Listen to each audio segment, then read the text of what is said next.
حضرت ابو ہریرہ رضی اللہ عنہ نے بیان کیا کہ میں نے رسول اللہ صلی اللہ علیہ وسلم سے سنا، آپ نے فرمایا کسی شخص کا عمل اسے جنت میں داخل نہیں کر سکے گا۔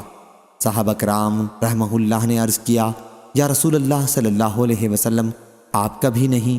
آپ نے فرمایا نہیں، میرا بھی نہیں، سوائے اس کے کہ اللہ اپنے فضل و رحمت سے مجھے نوازے۔ اس لیے عمل میں میانہ روی اختیار کرو اور قریب قریب چلو، اور تم میں کوئی شخص موت کی تمنا نہ کرے، کیونکہ یا وہ نیک ہوگا تو امید ہے کہ اس کے اعمال میں اور اضافہ ہو جائے، اور اگر وہ برا ہے تو ممکن ہے وہ توبہ ہی کر لے۔ صحیح بخاری حدیث نمبر 5673۔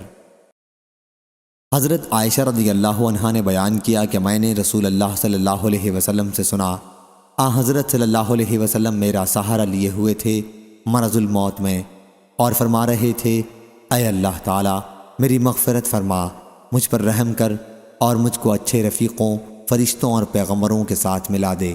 صحیح بخاری حدیث نمبر 5674۔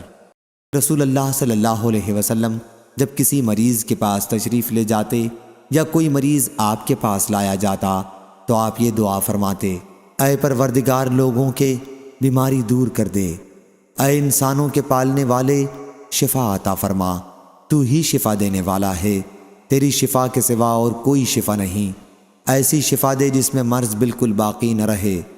اور عمرو بن ابی قیس اور ابراہیم بن تہمان نے منصور سے بیان کیا، انہوں نے ابراہیم اور ابو الضحیٰ سے کہ جب کوئی مریض حضرت صلی اللہ علیہ وسلم کے پاس لایا جاتا۔ صحیح بخاری حدیث نمبر 5675۔